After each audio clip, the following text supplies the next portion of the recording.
Welcome to our channel. நம்ம சேனலில் ஆசிரியர்கள் சிறப்பு தகுதி தேர்வு பற்றிய அறிவிப்புகளையும் அவர்களுக்கு தெரிந்து கொள்ளும் வகையில் ஒவ்வொரு வருடமும் தொடர்ச்சியாக கேட்கப்படுகின்ற முக்கிய கேள்வி வினா விடைகளை பற்றி அப்டேட் பண்ணியிருக்கோம். குறிப்பாக மேத்தமெட்டிக்ஸ் சம்மந்தமாக ஒவ்வொரு வினாக்களை நம்ம அப்டேட் பண்ணியிருக்கோம். அதன் வரிசையில் இன்றைய தினம் விடுபட்ட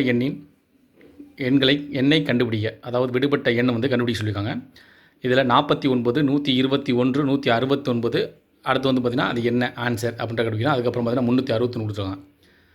இதில் நம்ம ஃபஸ்ட்டு அவங்க கொடுத்துருக்கிறது பார்த்திங்கன்னா 7 ஸ்கொயர் அப்படின்னு கொடுத்தா 49, அடுத்து 11 ஸ்கொயர் 121, 13 ஸ்கொயர் 169. இதில் ஆன்சர் பார்த்திங்கன்னா 17 ஸ்கொயர் 289.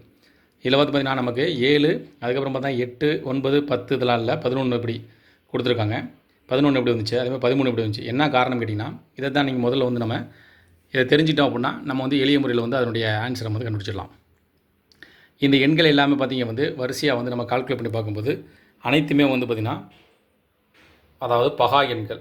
பகா எண்கள்னால் அந்த நம்பர் பார்த்திங்கன்னா அந்த ஒன்றாலையும் அதே நம்பராலையும் மட்டுமே வகுப்படக்கூடிய நம்பர் தான் பகா எண்கள் சொல்லுவாங்க. அப்படின்னு பார்க்கும்போது பார்த்தீங்கன்னா 7 ஸ்கொயர் 11, அதன் அடிப்படையில் கீழே 17 ஸ்கொயர் 289. அதாவது அதுக்கு பகா எண்கள் வரிசையாக பார்க்கும்போது நீங்கள் 2, 5, 7, 11, 13, 17, 19, 23, 29 இந்த மாதிரி வரிசைப்படுத்தி வரும்.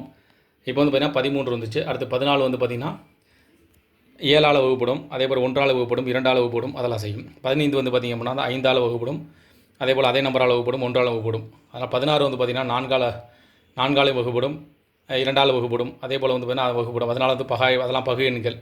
அதனுடைய அதுக்கப்புறம் பார்த்திங்கன்னா 17 தான் அதனுடைய பகா எண் அடுத்து. சரிங்களா? அதாவது 7, 8 வகுப்படும், அதே போல் 9 பார்த்திங்கன்னா 8 பார்த்திங்கன்னா 2ஆல் வகுப்படும், 4ஆல் வகுப்படும். 9 பார்த்திங்கன்னா 9ஆல் வகுப்படும், 1ஆல் வகுப்படும், 3ஆல் வகுப்படும். அதனால் அதுவும் கிடையாது. 10 2ஆல் வகுப்படும், 5ஆல் வகுப்படும், அதே எண்ணாலும் வகுப்படும். அதனால் அதுவும் கிடையாது. 11 பார்த்திங்கன்னா 1ஆல் மட்டும் வகுப்படும், அதே போல் அதே எண்களை மட்டும்தான் வகுப்படும். இதெல்லாம் பகா எண்கள். அதன் வரிசையில் பார்க்கும்போது இது பகா எண் வரிசையில் கொடுக்கப்பட்டிருக்கு. அப்போ அதே போல் 13க்கு அப்புறம் 14, 15, 16 மூன்றுமே பார்த்திங்கன்னா மற்ற நம்பராலும் வகுப்படக்கூடிய எண்களாக இருக்குது. அதனால் 17 தான் நமக்கு இதனுடைய ஆன்சர். 17 ஸ்கொயர் பார்த்திங்கன்னா இந்த மாதிரி நீங்கள் பெருக்கி பார்த்துங்க. 17 ஸ்கொயர் 289. ஆன்சர் 289. இதில் ஆன்சர் உங்களுக்கு 209 கொடுத்துருப்பாங்க. அதை நீங்கள் செலக்ட் பண்ணிட்டாவே வந்துடும். அடுத்தப்பல பார்த்திங்கன்னா அதனுடைய நீங்கள் அடுத்து வெரிஃபை பண்ணிக்கலாம். நீங்கள் 18 கொடுத்துருக்கீங்க அப்படின்னா 18 வகுப்படக்கூடியது, 9ஆல் வகுப்படும், 2ஆல் வகுப்படும். அதனால் எந்த இது கிடையாது. அதனால் 19. சரிங்களா? 19 ஸ்கொயர் பார்த்திங்கன்னா 361. அப்போ விடுபட்ட எண் என்ன கேட்டிங்கன்னா 17. இதுதான் இதற்கான விடை. விடுபட்ட எண்ணை கண்டுபிடிக்க சொல்லி கொடுப்பாங்க. இதெல்லாம் வரிசையாக மேக்ஸில் கேட்கக்கூடிய ஒரு இம்பார்ட்டன்ட் கொஸ்டின் தான். இது பார்த்திங்கன்னா உங்களுக்கு இது போல் அடுத்தடுத்த வீடியோவில் தொடர்ந்து உங்களுக்கு எக்ஸாம் வரைக்கும் தொடர்ந்து இம்பார்ட்டன்ட் இந்த மாதிரி தொடர்ச்சியாக தொடர்ந்து ஒரு ரிப்பீட்டடாக கேட்கக்கூடிய கொஸ்டின் நாங்கள் உங்களுக்கு அடுத்தடுத்தாப்பில் நாங்கள் அப்டேட் பண்ணுறோம்.